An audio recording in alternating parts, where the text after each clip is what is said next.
Hello friends, Anand Sharma.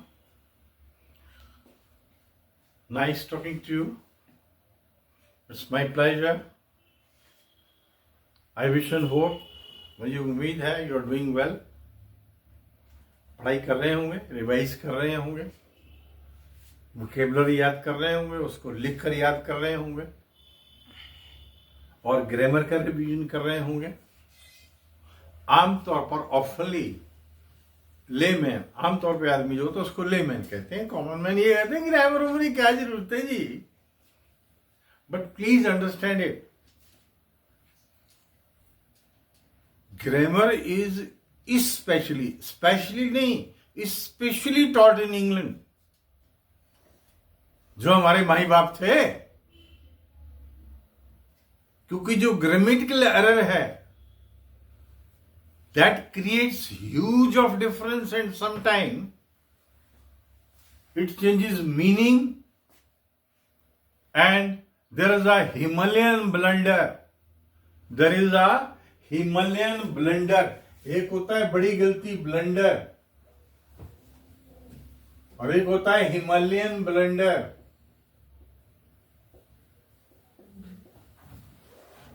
एक brigadier JP Dalvi थे.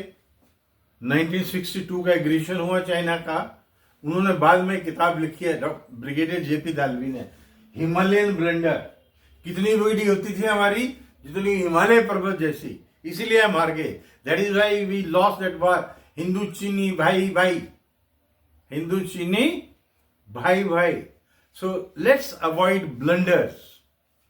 इसी सिलसिले में अभी मैंने आपको थोड़ी देर पहले एक वीडियो बनाई थी, उसमें मैंने आपको बताया है कि सिंटेक्स की तरफ ध्यान दीजिए.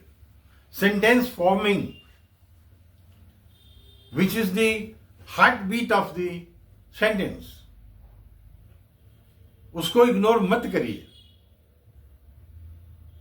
आज जो मैं आपसे वर्ड्स कर रहा हूं वो कंफ्यूज इसीलिए करते हैं क्योंकि हमें adverb, adjective, noun, adverb, conjunction, interjection में फर्क पता नहीं करना आता. जो पार्ट्स ऑफ स्पीच होते हैं, noun, pronoun, verb, adverb, adjective, article, conjunction, interjection and so exclamatory sentences जिनको इंटरजेक्शन कहते हैं. हमें पता नहीं लगता कि यूज कैसे हो रहा है वर्ड. ये जैसे एग्जाम्पल मैं देता हूं आपको. ही इज मीन, इसका मीनिंग क्या हुआ? ये वर्ब का सेंटेंस है. मीन का मतलब होता है, मीन वर्ब है. Mean, meant, meant, first form mean, second form meant, third form meant, MEANT. अब हमने कहना था जी उसका मतलब ये नहीं था, हम कह रहे हैं ही इज मीन, तो हम तो कह रहे हैं वो तो कमीना है. हम ये थोड़ी कह रहे हैं, हमने कहना था ही मेंट, बट हम कह रहे हैं ही इज मीन. ये फर्क है. This is the difference.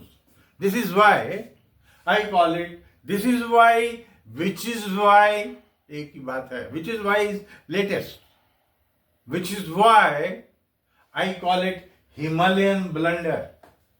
Himalayan blunder. So don't ignore it. Don't ignore it. Come to the point. New adjective है. New, newer, newest. Old, older, oldest. You know it.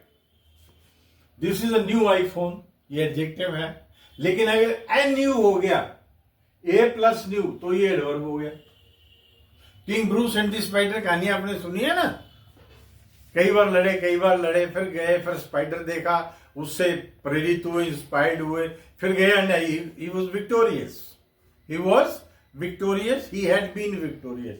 फिर मैं आपको याद दिला रहा हूं, he was victorious and he had been victorious. Both are right. Both are right. King Bruce, after failing many times, started anew. बिल्कुल नई से शुरुआत की. कोरोना में उसे बिजनेस में बहुत नुकसान हुआ and he started anew. Anew mean afresh. इसको क्या कह सकते हैं? बिल्कुल शुरू से काम करना पड़ा, तो उसको हम ये भी कहते हैं afresh. Fresh. Now, new and anew. Is clear? Now I come to sleep, verb भी है और नाउन भी है, बताओ। वर्ब भी है और नाउन भी है। वर्ब कैसे है देखो, आई स्लीप फॉर 6 आवर्स, मैं 6 घंटे सोता हूं, ये वर्ब है। And he has gone to sleep, वह सोने चला गया, अब ये नाउन हो गया। इसको आजकल हम ऐसे भी कहते हैं, he has gone to bed, sleep की जगह जो मॉडर्न इंग्लिश में कहती है गॉन टू बेड, या he has gone to hit the sack, hit the sack, इसका मतलब भी सोने चला गया है। hit the sack ये मुहावरा है, hit the sack। तो अब देखिए आप, I sleep for 6 hours, 6 घंटे सोता हूं, ये वर्ब है, sleep, slept, लेकिन he has gone to sleep, वह सोने चला गया है, अब ये नाउन हो गया। wake, alarm wakes me in the morning, मुझे जगाता है, अलार्म मुझे जगाता है, तो ये वर्ब है।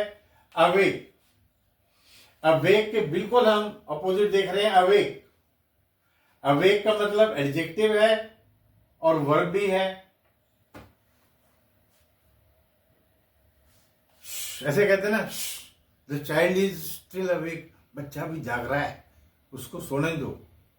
Late him sleep, let him sleep, child is still awake, ये एडजेक्टिव है। और मैं सुबह उठता हूं to see the rising sun, तो अब ये वर्ब आ गया। आई अवेक, उठना, अवेक, अवोक, अवोकन, वर्ब की फॉर्म वही चल रही है जो वेक की है। यहां हम स्लीप की बात कर रहे थे। एस्लीप का मतलब सोया हुआ। Don't disturb him, he is asleep, the child is asleep. तो स्लीप और एस्लीप में क्या फर्क हुआ देखिए आप। स्लीप वर्ब भी है, नाउन भी है और एडजेक्टिव भी है। स्लीप नाउन, वर्ब भी है, नाउन भी है और एडजेक्टिव भी है। जब एडजेक्टिव है तो उसका मतलब सोया हुआ है। ही इज अवेक, जागा। मैंने कहा, आपने कहा पापा से बात करा दो, जाग रहे हैं क्या? आपने कहा हाँ जाग रहे हैं। He is awake, he is awake, ING नहीं लगेगा। ही इज अवेक का मतलब वो जाग रहा है। Father is awake, you go and talk to him. No I am sorry, he is not awake, he is asleep. अब फिर आईएनजी नहीं ले रहा हूं कि वे सो रहे हैं। एस्लीप मीन्स सो रहे हैं। Is that clear? सोया हुआ है। So new, undue, sleep is verb also, noun also, and adjective also. Same way, wake and awake. Is that clear? Is that clear? Now you can use it. आपको कहना है बच्चा सो रहा है, child is asleep, या child is sleeping. बच्चा जाग रहा है, child is awake या child is waking. एक ही बात. Clear? All the best. Thank you.